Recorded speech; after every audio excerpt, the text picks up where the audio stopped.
Hello, everyone, and welcome to today's LinkedIn Live. My name is Sarah Barnes-Humphrey. I'm the founder and CEO of Let's Talk Supply Chain, founder and host of the Blended Podcast, and founder of the Blended Pledge. And I'm excited to be partnering once again with the team at TGW Logistics. Now, they were on the show last year. That was episode 465. And of course, Meagan, it's so good to see you again.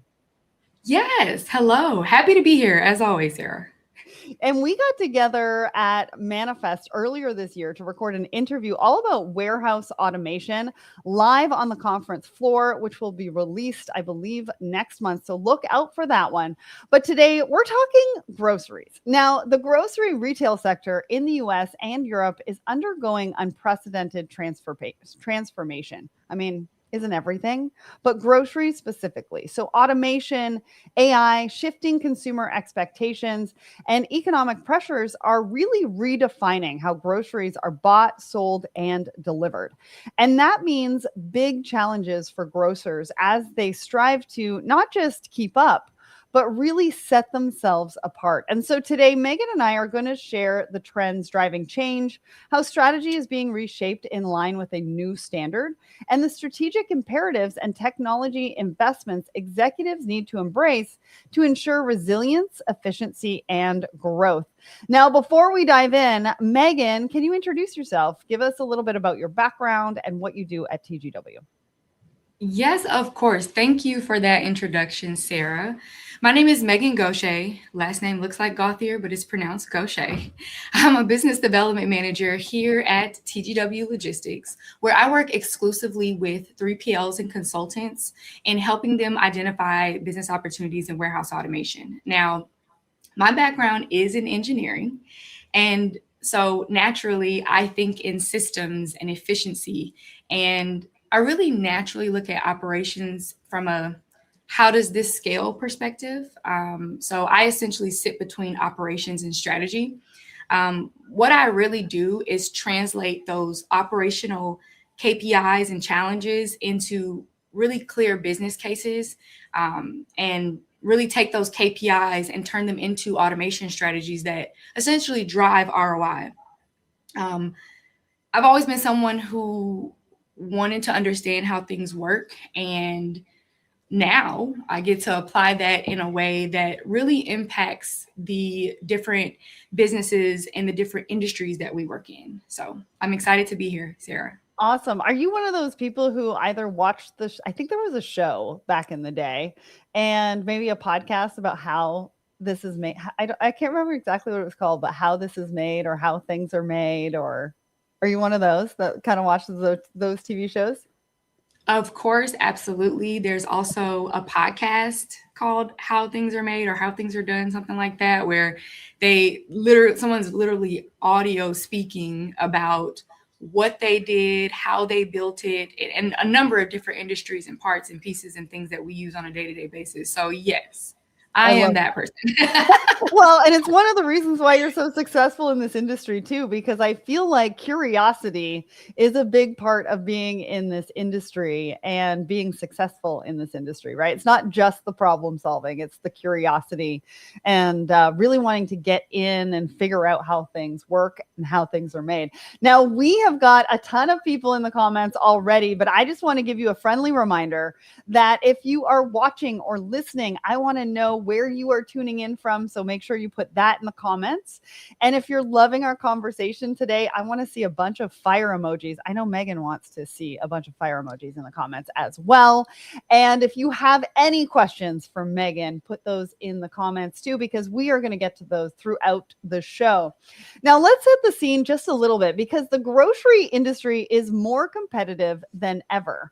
And I think, like most retail, changing consumer behavior is really what's shaping the industry and what the industry looks like. So the first question I have for you, like, consumers are spending differently. I mean, I know I am, but why? What are the biggest factors influencing their changing behaviors?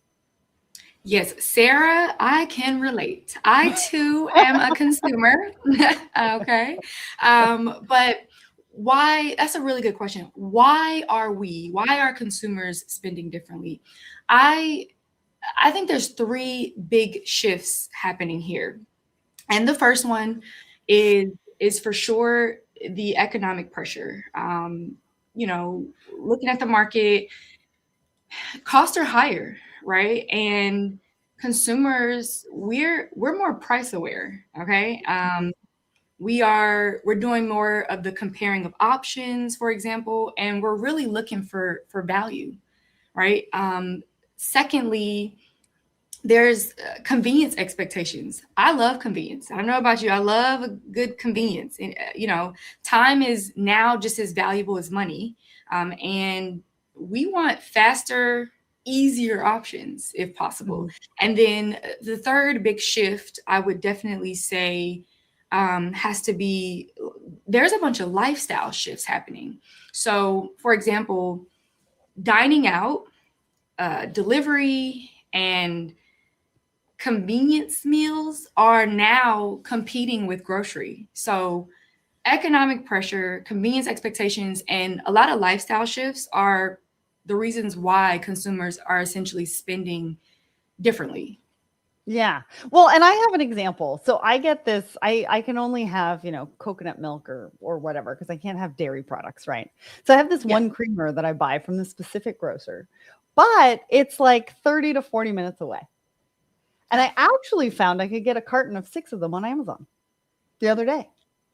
So I Look at that. ordered that instead of driving to the the actual retail store, the grocery store. And so these are some of the things that we are thinking about: is when do I actually need it? Do I really want to get in the car and drive for 40 minutes just to go to the grocery store for one item? And these are the types of things that people are thinking about. And so I think it's really interesting, because not only are you and I consumers, but everybody in the supply chain industry are consumers. And so if we take a look at how we're behaving on a day-to-day basis, it really does give us a lot of our own answers, and can really help us answer some of these questions, right? Yeah. I'm glad you said that. It makes me think of kind of how we can concisely put this. The consumers are now, we're value driven consumers, right? We are prioritizing price, convenience, and flexibility over brand loyalty, I'll say. And let me clarify, consumers we haven't stopped spending, right? We're still spending, but we're just far more selective about what's worth our time and money. I think we all feel that shift. As you mentioned, even in our day-to-day decisions, right? You decided to go for the more convenient option, right? Instead of choosing the first option, where now you get a little more, right? And maybe even a little bit faster. Yeah, I actually wasn't faster, but Oh, I did decide to go that route because I wasn't sure if I would have time to get there. But when you say brand loyalty, and I think this is a really important thing to bring up, is that with that creamer example, I stuck to the brand that makes that specific creamer. But what I did was I changed the retail location that I bought from. So okay. brand loyalty can mean a couple of different things, right? I was loyal to the brand that creates the actual product. What I wasn't loyal to was the actual retail, and it's not really location, but like the retail company, I guess, between the grocery store and Amazon, as to which one I wanted to buy from, because of my behavior and what my expectations are. So let's dive into that a little bit. Like, what are expectations now? Like, what do we as consumers, what are we looking for? What do we want from grocers? Yeah, that is a great question. What are the consumer expectations? So the number one thing is, I touched on it a little bit, is value. Value, value, value. Value is competitive pricing, even offering like those strong private label options, and also being able to provide promotions that really feel meaningful. Another expectation is, and I mentioned it before, but it is an expectation. It's convenience, right? There are now multiple ways to shop, right? For one thing, as you just brought up. And what comes from that too is the expectation of fast and flexible fulfillment. right? And then consistency, accuracy. How many times, I mean, hopefully you haven't ordered too many things where the order was inaccurate, right? But that's an expectation now. We want accurate orders. We want product availability, right? If I need 10, I want 10 or we want 10, right? And then another thing, I guess, under the consistency umbrella with expectation is having that reliable, repeatable experience every time. You know, customers don't really want to think about how their order is fulfilled per se, but we expect it to be right every time, right? So the consumers don't really think in channels. They just want it to be easy. So the expectation is easy, value, convenience, and consistency. Yeah. Well, I want to talk about that accurate order because I have a really funny story around that. But I do want to give a shout out because we've got and I don't know how to pronounce this handle, but I'm going to call you OC, is tuning in from France on our Let's Talk Supply Chain Instagram. Thank you so much for joining us there. And then Jason talks about what about Poppy and alternative foods that used to be stuck on small aisle are now all throughout the stores. So I can actually comment on that because I've got a lot of food sensitivities. And there's this one particular cheese brand that I can eat that I like and all that kind of stuff. But I did have to go onto their store locator to find out where they actually sold it in what stores in my area. And it's really difficult to figure it out. And if you have to drive 40 minutes to find out that they don't actually have it in stock, it's a very disappointing experience. And then you go and look for alternatives, right? So that goes to your comment about availability. And then your order accuracy. I've got a really funny story. So I order a lot on groceries on Uber Eats when I'm traveling. And I never know what's going to happen with the bananas. So I always order bananas. And they're going to be green or brown. I always order single bananas. But this one time in Atlanta, I got 3 bunches of bananas. And we were there for my birthday. And so we went out for my birthday dinner. And I literally had everybody leave with some bananas because... because I was like, I don't know what I can do with it. I'm only going to be here for a couple of days. So when you talk about order accuracy, not waste, right? We want to make sure that what we're buying isn't going to go to waste and that we have time to eat it and all that kind of stuff. Anyways, I just thought I would share that story because if you are ordering bananas on Uber Eats, be very specific as to how many you want. I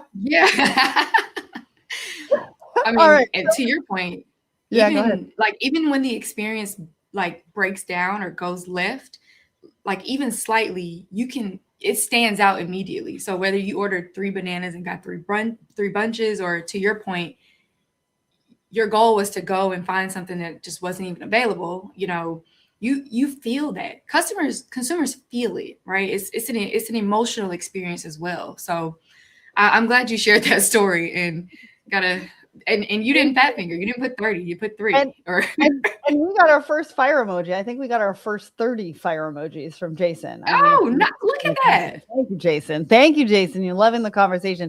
So let's talk about competition, right? How are some of the consumer behaviors, the expectations that we've already talked about? How does that drive a higher level of competition? But I don't think it's just between the grocers themselves, but it's across a variety of different purchase options. I mean, if I go into the comments right now from Stranya says that's why we're switching from e-commerce to quick commerce, right? I've never heard of quick commerce. So if you want to let us know what that means in the comments, I would love to hear that. But this is what we're talking about as far as being competitive in this space. So talk to us about that. Yes, of course. So competition in this grocery industry has expanded well beyond traditional grocery, right? They're competing with restaurants, meal delivery platforms. You already brought up Uber Eats, right? DoorDash, right? And as you mentioned, quick commerce, quick definition. So e-commerce is traditional online grocery, ordering groceries online for like scheduled delivery or pickup. It's usually typically same day, next day, or planned time slots. Whereas quick commerce is it's ultra fast delivery. It's usually within 30 to 60 minutes, right? Woo. It's it's more focused on speed, convenience, and those smaller orders. So it's essentially the digital, like Uber, right? Those types of options are the more quick commerce. Now, back to the competition, expanding beyond traditional grocery, they're also competing on, as I mentioned, speed, convenience, and experience, right? So competing with restaurants and meal delivery services, and they're like, how can we be faster? How can we make this more convenient? And how do we tailor the entire experience, right? Quick commerce, that ultra fast delivery, grocers are no longer just competing on price or assortment. They're competing really with anything that delivers food faster and more conveniently. Yeah. And so it used to be grocery store against grocery store, right? And now it's, like I said, anything that makes food easier to access. And it's changing quickly, right? It's evolved so much. I've actually have a I guess a quick story. How many times have you ordered something and you requested a fork, or you requested chopsticks, just chopsticks, for example, and you get the order, you get the soy sauce and whatever from the sushi place, but you didn't get the chopsticks, but that's the one thing you needed. That experience is also a part of it. Like, it's not just people getting out and physically going into the stores. It's, did I get my order correctly, even outside of the food items, right? So yeah, that is how competition is evolving, and it's evolving quickly. It's very dynamic. I can't tell you the amount of times that I'm sitting in a hotel room and I'm like, I got my food order, and then I look in the bag and there is no fork. No utensil. And then You have no utensil. I gotta go downstairs. I gotta ask the restaurant. I don't know if they're gonna give me one. But you're right. It's those little things that are even outside of grocery that make all of the difference. And now that, grocers themselves are using delivery or pickup for that, and people are moving within the grocery stores to be able to pick and pack an order, you want to make sure that, produce is of the higher quality. You don't want to send somebody home with bruised apples and then they're like, I'm never going to do this pickup again. And so it's these little things like that inconvenience people and create a domino effect that we don't necessarily see or hear. Some people don't complain about it, but they won't come back either. And so what do you think that grocers, what are they doing to work towards setting themselves apart? Now that there's all of this competition, they really need to set themselves apart. Like, I've seen some grocery stores focus specifically on, let's say, food sensitivities, right? So they've got alternatives to dairy products and different things like that. But then they're also offering ready-made dinners and lunches and things like that cater to those food sensitivities. So what work are they doing to set themselves apart?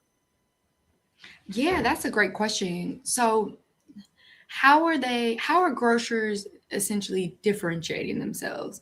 There's a few strategies. You actually touched on one of them, which is that, like, in-store experience, having like fresh foods or better options, right? More options, having prepared meals, that convenience. Another is the private label expansion. And when they're able to do that, they have a little more control over the pricing and the margins, which honestly appeals to that, remember, value-based consumer or value-focused consumer that I mentioned at the very beginning. Another strategy for a differentiating grocer is their omni-channel capabilities, right? We just mentioned having the options of delivery, pickup, and integrating all of that in store as well. And then one of the biggest ones is personalization. Having those, like, data-driven promotions to keep that loyalty, right? I appreciate when brands remember my birthday and I get a coupon so I can get my groceries and supplements and all the things that I need. Like, that's a part of the experience. So private label expansion and in-store experience, omni-channel capabilities, these are differentiators. And then, of course, taking advantage of the personalization of it, right? Customers expect to move between the different channels like with like frictionless, right? Without any friction. And so whether they're going online to do an order or whether they're picking up in store or whether they're returning something even, they want that seamless experience. And so those strategies would definitely help keep them separate them from the competition. Yeah. I think a couple of other things that sort of come to mind too is obviously their supply chain being a differentiator and who they're partnering with from a logistics standpoint to make sure that they're getting the products on time, to have them in stock, to make sure that they're not missing somebody when they come in for the items that they're looking to get, and then all of a sudden they leave there without one. They're going to look at alternative solutions to be able to get that particular item if they want it that badly. So I think supply chain needs to come in here as well as a bit of a differentiator, and partnering with the right folks in your logistics network to be able to help with that.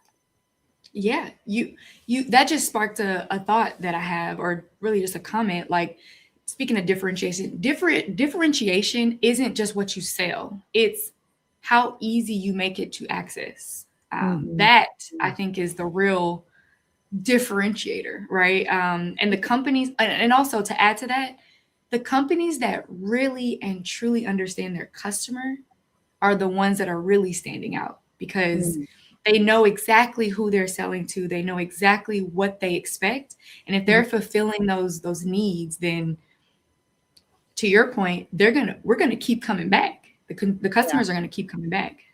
Yeah. So, what's the impact of all of that?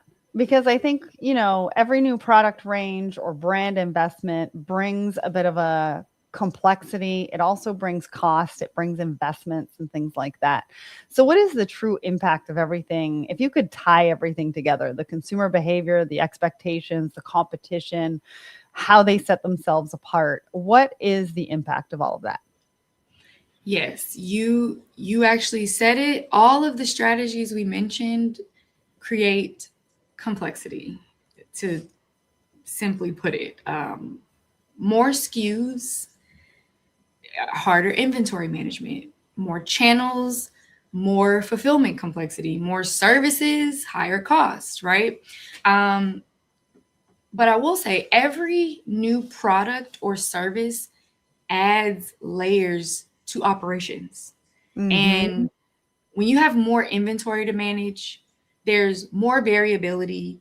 And honestly, all that creates more potential for inefficiencies. So the customer experience, tying it back in, is getting simpler. However, operations are getting more complex. So, I mean, that's the impact of it. And honestly, most of that complexity is invisible to the customer, Right. but very real for the business. So, yeah. I love that. I want to give a shout out to Courtney Jackson over on my personal LinkedIn. She really shared quite a bit of information about what we're talking about today, and she's loving the discussion. So I want to see a fire emoji from you, just because you're loving it. And also, I want to give a shout out because Jason is over on my personal LinkedIn as well and asking a couple of really great questions. We'll get to those in just a minute, and so I just wanted to make sure that we give you a shout out over there. So I think the other big thing reshaping grocery strategy is the omni-channel that you talked about earlier, right? I mean, it's now a standard. Before it was like, some were doing omni-channel, some weren't. I remember during the pandemic, we went to dark stores as a part of the omni-channel experience, which was not something that you really heard the term around at the time or even before that. So as we talk about customers wanting multiple options at any given time, I mean, that's truly the definition of omni-channel. Talk to us about the growth in grocery e-commerce. What does that look like? Is it going to continue to grow, or are we going to see more of a shift like the comment today into more quick commerce? Yeah. So the direct answer is yes. Grocery e-commerce is going to continue to grow, and it is growing. But let me clarify something. It complements, not replaces stores. Okay. So let me explain that. Customers are essentially splitting their behavior, right? There's online for convenience, but you still need the in-store experience for like those fresh options, the fruits, the vegetables, things of that nature. So this And I think creates, also, I'm going to jump in here real quick. I think also yeah, for people that like going to grocery stores, there is yeah, a whole group of people, including my husband, that likes to go to the grocery store. And so we yes, definitely need a good in-store experience specifically for them. yes, absolutely. And that still has to be considered, right?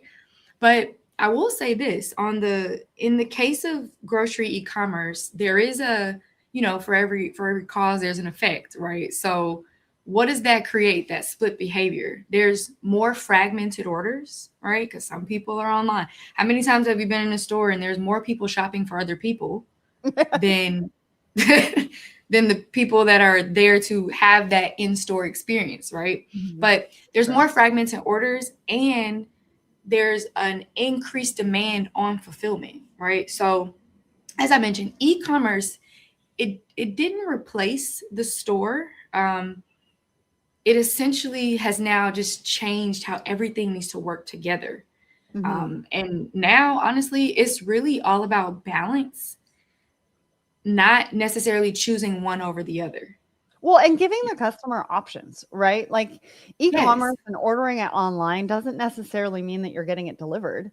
It can also mean that you're picking it up yes. in the parking lot where you're opening up your trunk and sitting there Curbside. waiting for Yep. somebody I to, love a good you know, curbside. put the groceries in your car for you. And so I think it really also comes down to options. People want options. There's people Yes. who, like I said earlier, love a good grocery store. And they also Yes. want to see the prices and they want to see what's on the shelves. Like it's exciting for Yeah. them. And then there's Yeah. those of us that really do like the e-commerce experience, but maybe we do want to swing by the grocery store and pick it up ourselves to make sure that maybe we're checking the produce, right? To make sure Yeah. that we've got everything that we need. Or there's other people wanting it to delivery. And so everybody has a reason, a different reason for each one of those. And that makes sense to them and their lifestyle and what they choose to do. And I think the choices that we give to people is the most important part because you mentioned personalization earlier. That's where Yeah. personalization comes in, is when somebody can pick the option that is right for them, and maybe it's right for them today, might not be right for them tomorrow, and it's going to look a little bit different. But that's kind of the spice of life, right? That's what makes this a fun journey for most of the humans. Now, I want to just let you know that if you want more information about Meagan and TGW Logistics, there is a QR code in the top right hand corner. Go and click that, grab that information as we go along this conversation. And just a friendly reminder, Jason's got some really great questions over here on my personal LinkedIn. We want to hear from you. If you've got any questions, put them in the comments. If you've just joined us, we want to know where you're tuning in from. And then, of course, if you love the conversation, we love a good fire emoji. So give us all the fire emojis. We would love that. All right. So obviously, like consumers want to shop in store as well as online, which we just talked about. But there are, I think, some more expectations emerging, right? We talked about curbside. We saw that grow during the pandemic. Is there anything that we haven't talked about today that should be considered part of the omni-channel experience for the retailers to consider? Yes. As you mentioned, we talked curbside, we talked same day delivery, but let's remember that what used to be premium is now expected, right? So, one Yeah. of the things that we should definitely touch on is real time inventory. Like, customers need to be able to see instantly what's available. That expectation, as I mentioned before, visibility, speed.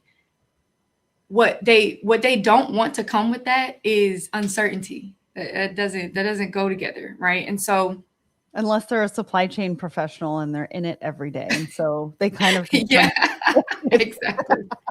That that Sorry, I just had comes to throw that in. that can't be avoided, right? So convenience essentially is no longer a differentiator. It's just it's expected. Convenience is the expectation, and I don't think that expectation is going away anytime soon, like at all.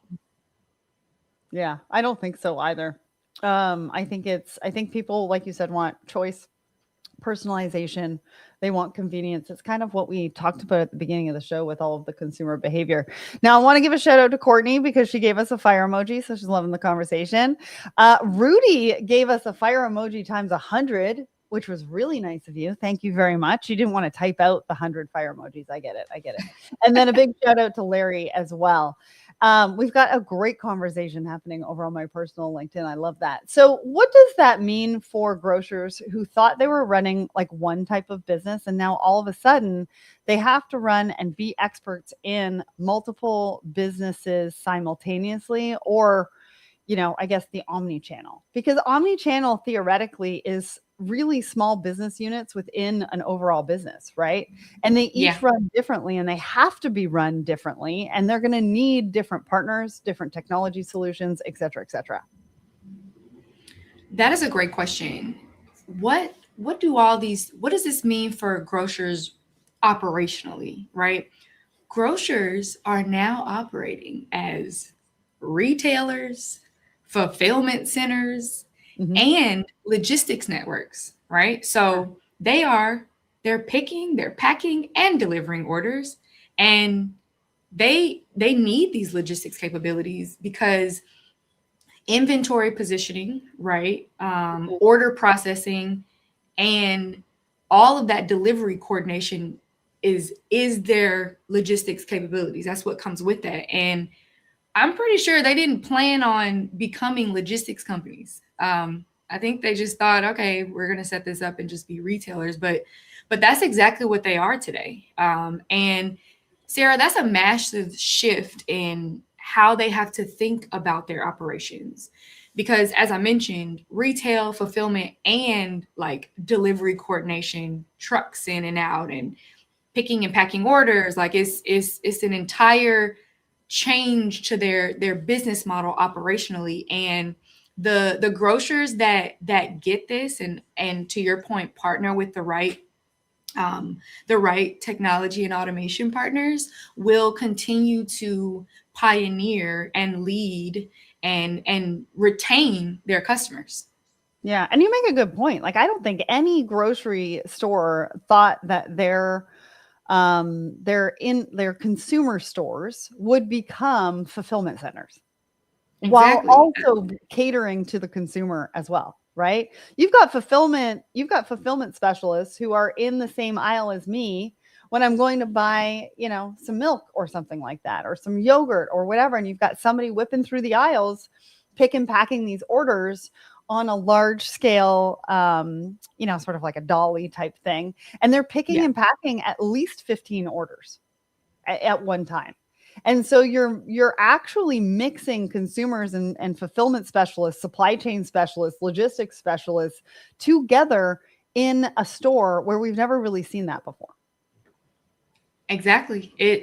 Like I said, it's a huge shift. I'm pretty sure in when they made the business plan for the grocery store at the particular location, they're like, yeah, we're gonna buy the land and build do the whole thing. But they didn't put by 2026 we're gonna have a fulfillment center. They didn't put that in the business plan. That's for sure. That's absolutely for sure. I don't think anybody saw that coming. Want to give a shout out over to Raven over on my personal Instagram. Thank you so much for joining us. All right. So now we've talked about the challenges, but if you Mhm. flip them, they can actually really be opportunities for the competitive advantage that we've talked about already. So let's talk about how we tackle some of these challenges and transform them into opportunities. One of the ways to be able to do that, I would assume, is by integrating technology. So broadly, how do you think technology is helping them, shift to make all of this happen that what we're talking about? Yeah, so technology helps manage all the complexity. AI, for example, helps to predict demand and really help optimize inventory. The automation piece reduces some of that manual work and manual labor. And really, it also helps to improve efficiency. And then there's the data piece of it. Data visibility is huge because they're able to get real time insights and share them, which those data driven decisions helps them to make faster decisions, right? So all of the automation that they are able to invest in, or technology, I should say, it really helps to reduce the guesswork and improve consistency across those operations that we just mentioned before. And when it's done right, um, it actually simplifies what used to feel very complex. Mm-hmm. Yeah, it's so true. And I'm just laughing because we've got a bit of a fire emoji competition happening over on my personal LinkedIn. Jason said fire emoji. They're having a good old time. So they're having a great time over there. And again, I just want to mention, I see all of your questions. We're going to get to those in just a little bit. There's just a few more things I want to talk to Meagan about before we do that. What is the mindset of the grocery leaders around technology? Because people have played around with AI, maybe invested in the wrong places, not made the right business cases. In some instances, maybe some wasted investment. I think we all have wasted investment. Listen, I have some in my business too. So if we're going to offload here today, I'll be the first to say I definitely invested in some wrong stuff, so that we all feel like we're in the same boat together. And I feel, some of us feel a bit burned by that. I mean, I know I do. What are leaders starting to see? Like, are they starting to see the link between automation done right and profitability, and to be able to help manage some of these complexities? What is the sentiment out there? Yeah, of course. So you actually touched on it before. The mindset was technology first, and now the mindset is problem first, right? Mm. The business case is the clear justification of the cost versus the expected return, right? That Mhm. that is the true starting point, building that business case out. And leaders are realizing that the technology only works when it solves a real operational problem. So it Mhm. starts with the problem. What problem are they solving? And also, I'd imagine the question for them is no longer, you know, what can we implement? Now it's what are we solving for? What are we trying to solve? Mm. And that shift really changes the results that these companies are seeing. Problem first, then you know, then you can solve it based on wherever the pain point is, right? So Mhm. we went from technology first, or the mindset shift is going from technology first to problem first. And as I mentioned, they're able to build better business cases and really, see more of a return because they're solving their operational problems first. Yeah. Yeah, Jason just actually mentioned something that I hadn't really thought about. What about the use of AI in the shopping experience? Using it while shopping, he says that Gemini has taken to recently tagging him when he's in stores for things I haven't bought in a while. I Ah, don't that know if is, I get an alert like that. I mean, that is the true definition of using AI and automation for customer experience. And actually, it's really interesting thought, because if you think about it in his experience with this particular example, but you translate it into other parts of supply chain, other parts yeah. of logistics, how do we take that experience and adjust it to what we need in supply chain and logistics to be able to run a grocery supply chain that's not only going to help the consumers in store, but then also run the business a little bit more efficiently and effectively and things like that. But he was also saying that it's being used to inform logistics decisions and replenishment, which is what you were talking about before as well, which I think Yes. is important. And so that's just one small example of how technology and automation can directly help solve some of the challenges that we mentioned today. Do you have any other examples around that of how technology and automation is really helping? Yes. So firstly, automation helps to reduce any manual labor, it improves throughput and it increases accuracy, right? Let's be honest. The grocery environments, especially like the distribution centers, for example, these are very hard manual labor environments, right? There's frozen and refrigerated and chilled, and these are tough environments. And so helping to kind of reduce that manual labor is a part of it.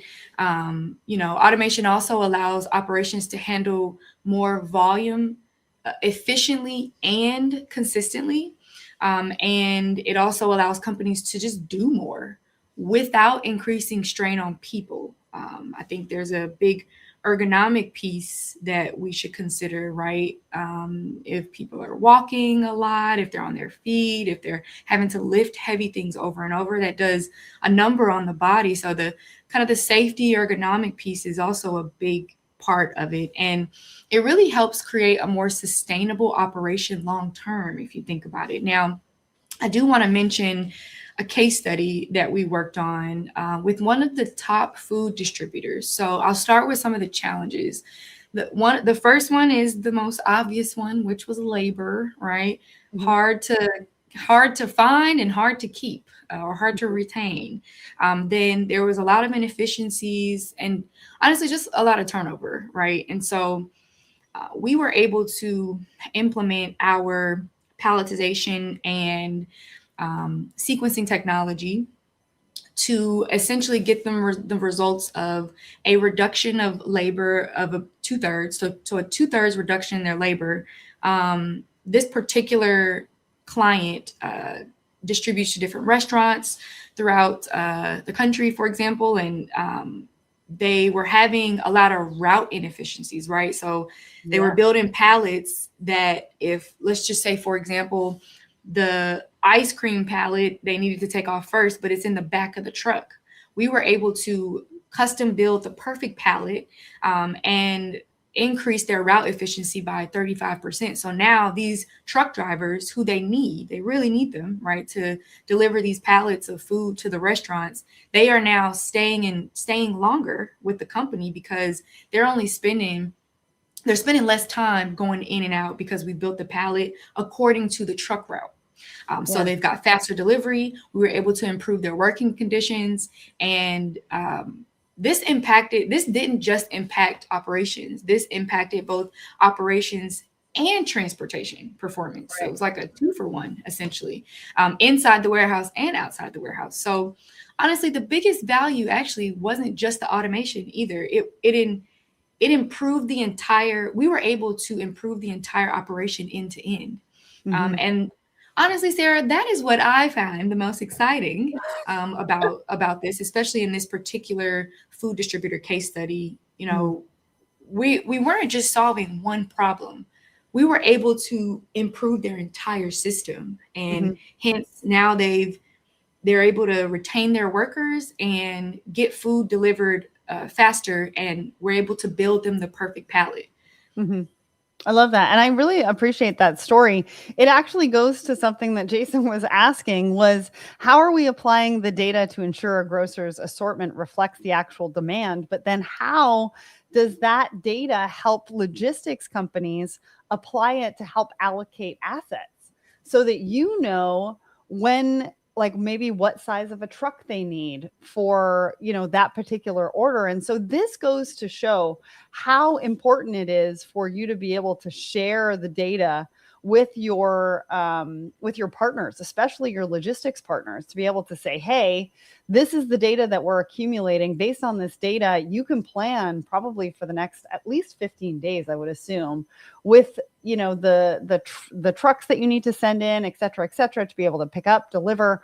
And then on top of that, when you're including that automation and technology piece where you can actually build out the perfect pallet, then you've got a full feedback loop. And now you're working in collaboration and true partnership to be able to make sure that you're not only helping to deliver the customer experience that your customer is looking for, but also they're able to deliver theirs as well. Yes, you stated that perfectly. Well, thank you. All right. Now it's time to get to some questions. And I know we did answer some of Jason's, and I'm going to go back through and see, but I do have one question from Stephanie. So, where should grocers start with automation if they feel overwhelmed? I think this is a great question because there's a lot of people feeling overwhelmed right now. So, let's answer that one. That is a great question. So it's important first to, as I mentioned earlier in the conversation, to start with the biggest operational pain points. So there can be a series of questions, and I hope you got a pen and paper. These are questions like, where are you losing, or where are we, speaking on behalf of the grocers, where are we losing time? Where are we losing money? Or where are we losing efficiency? Also, secondly, I want you to really look for the labor intensive processes. What's the most repetitive? What's the most manual tasks that are really hard to staff, firstly, or even sustain, right? Then after that, a good starting point is also identifying the bottlenecks. What points in the process, where are the points in the process where everything kind of slows down for your company? And then also, it's imperative to focus on the high impact areas first: the picking, the packing, the palletization, the order fulfillment, right? So if I think the biggest mistake also is trying to do everything at once. Grocers should start small but strategically. Focus on areas that drive the most costs, create the most delays, and let me not forget this.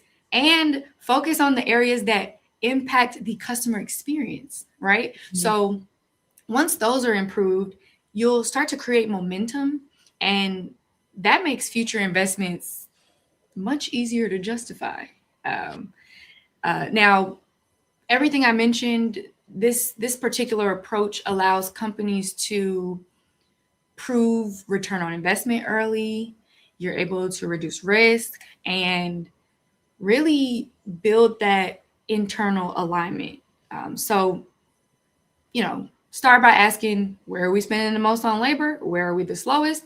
And where are we making the most errors? And those answers will point you, Stephanie, and other grocers watching this, will point you to where you need to start.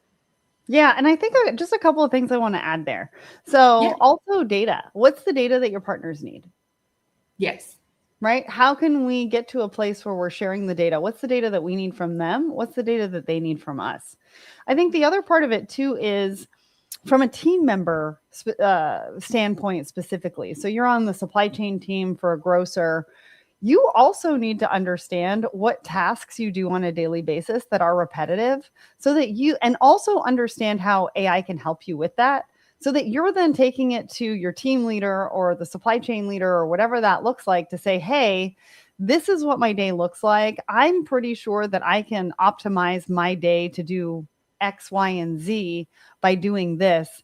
That's the responsibility that's going to come back on the supply chain professionals, I believe, moving forward with AI. That's what leaders are going to look for. That's what organizations are going to look for from the professionals who are doing the jobs on a daily basis, right? So it's not just about the gaps. It's not just about the labor, et cetera, et cetera. It's also, how do we redefine our roles, but how do we get ahead of that too? So I just wanted to mention those. Jason asked if you have a link to the case study. So Jason, I think what we're going to do is afterwards, we will reply to your comment and we'll put the link to that case study for you. If you want to grab the QR code in the top right-hand corner, that does go to the TGW website. I believe they have some case studies on there as well. So go ahead and do that. All right, I've got another question from Chuck. What are the biggest mistakes companies make with automation? Now, this is a great question because we all make mistakes with automation. And I think for me, automation in some respects, you really just got to play around with it and see how far you can push it. But that's me. This question's for you, Meagan. Yeah. No worries. As working in a warehouse automation company, I travel to lots of shows and events, and I work very closely with our solution design engineers. So I'm in it. Um, it's interesting to see kind of the process of, especially that beginning process in the RFI phase and stuff. But some of the biggest mistakes companies make in automation is what I mentioned before, starting just going straight to technology instead of understanding the problem that they're solving for. Like, don't choose a solution. And we always talk about like the big shows where people get like what do they call it? The shiny syndrome. They're like, oh my God, I need this. I need AMRs. I need this. It's like, choose the solution. Don't choose the solution because it's new or impressive, right? Also, as I mentioned, not clearly defining what actually needs to be fixed, right? And then another really big costly mistake that can happen, and that can happen. I told you I have an engineering background, so I myself have worked on a bunch of projects, is over engineering a solution, right? Trying to automate, don't try to automate everything at once. It's okay to take a phased approach, right? Building for every possible scenario, inbound, picking, storage, outbound, packing, the building for every possible scenario instead of the most common ones, right? And then, this another very important thing is a lack of a clear business case. Not tying the investment to measurable outcomes, keyword measurable outcomes, right? And having unclear ROI expectations. And then also underestimating, I think this is a big one too, underestimating change management. So if you're a company and you have a bunch of employees, a bunch of people working, and this is your first time automating, it is expected, or I would hope, avoid the mistake of not properly preparing your teams for all these new processes that are coming, and lack of training and adoption. And shameless plug here, TGW's equipment, for example, our picking centers, called our Pick Center One Station, is our ergonomic workstation where you can pick up to 700 orders, 700 tote presentations, right? The great thing about the station is you can train somebody in less than 5 minutes on it.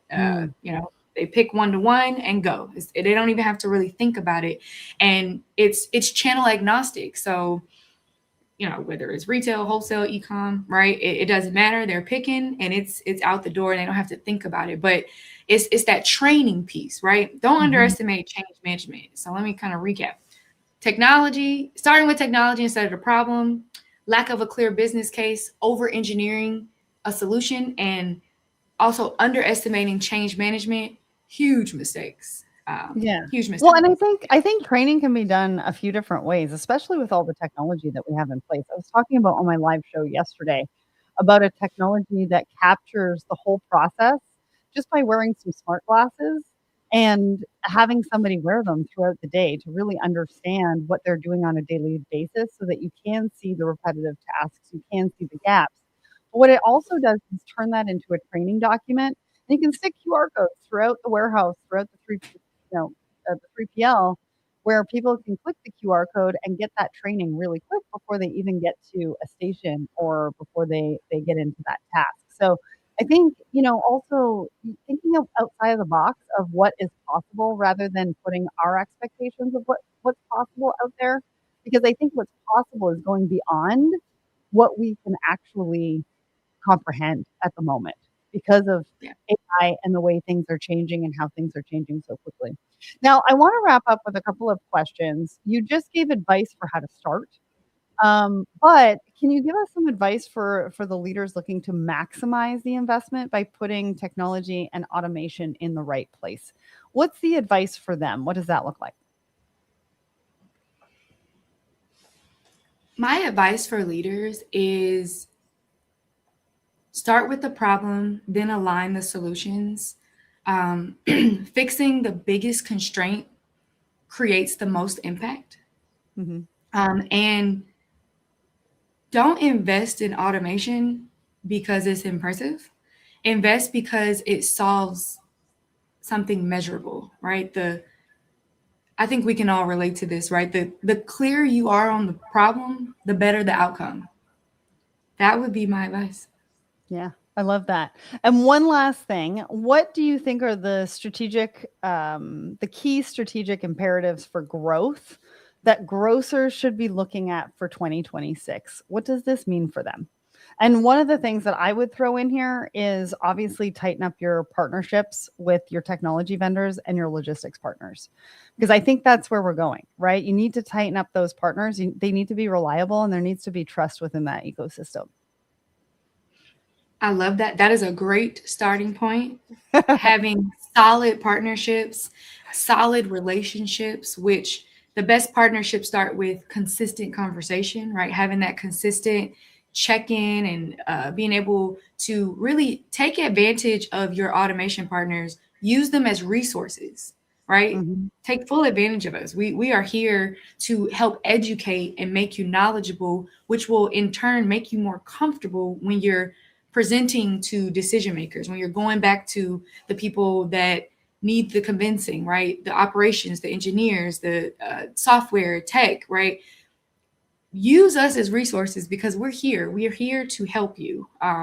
Another strategic imperative I'd like to add to a solid automation partnership is be customer centric. Really, truly understand how their behavior is changing and design around it, right? Focus on what I mentioned earlier: value, convenience, experience, right? Um, the companies that'll win will be the ones that truly understand how their customers shop, right? And build their operations to support that behavior.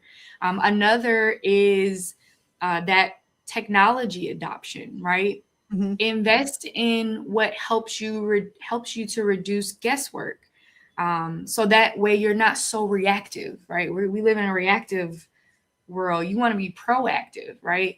That Mhm. way you're not reacting to problems, and then you can really anticipate demand and anticipate and predict what's incoming so that you can properly prepare and plan more effectively. Another one I think that might be underrated is operational excellence, right? Build efficient, scalable, and resilient operations. You know, really try to focus on reducing those inefficiencies, improving throughput, um, and minimizing labor strain. Right. This is honestly where automation plays a key role as well. Shameless plug. It allows operations to really handle, as I mentioned before, all that complexity without like breaking down. Speaking of operational excellence, TGW has a lifetime services group that where we stand by a guaranteed 98% uptime, right? It's important Wow. to make sure you partner with an automation company that will make sure you keep running, right? And that you don't have to think about it too much, right? Yeah, There and there's no it downtime. I love that. Yeah, have a team, interest in a team that will keep your automation investment protected, right? That's what it's all about. Yeah. I love And that word, protected, because that's what we yeah, want, right? We talk about it being future proof, but I don't think yeah, that's no longer the case. I think you're using the right word there. It's protection. yeah, It's protected. How do we protect ourselves? How do we protect our data? How do we protect our clients? How do we protect the ecosystem that we're building? yeah. A few more strategies top of mind. Um, omni-channel optimization. So making all the channels like work together as seamlessly as possible. It's not just about offering multiple channels, the online and in-store integration, the inventory visibility across the channels, the flexible fulfillment models, right? It's also about making your customers feel like one experience. It should just feel seamless and like one experience, right? Mhm. And um, I think that should do it. Those are some good That's awesome. strategies to We're focus on. right on time anyway. So that is really great. And I just want to thank everybody. We've had a party here. We've had a party on LinkedIn. We've had a party on Instagram. We've had a party on my personal LinkedIn. And so I just want to say thank you to everybody who joined us today. I mean, it's clear that automation is no longer optional. It really is a strategic lever for growth, resilience, and competitiveness. Done well, I think it can really transform operations to enable faster throughput, higher accuracy, and more responsive service. Done poorly, it locks in inefficiency, hidden costs, and operational rigidity for years that nobody wants. But TGW Logistics turns automation into a strategic advantage for you. So by partnering with them, you can future-proof and protect your operations, capture growth opportunities, and maintain a oh my goodness, I can't say this word. Decisive edge in a rapidly evolving landscape. So to learn more, click the QR code in the top right-hand corner or head over to tgw-group.com/US. Thanks so much for everybody. Meagan, you're always a star. Thanks so much for shining your light with us today, or sharing your light with us today. And I'll see everybody again soon. Bye-bye. Thank you.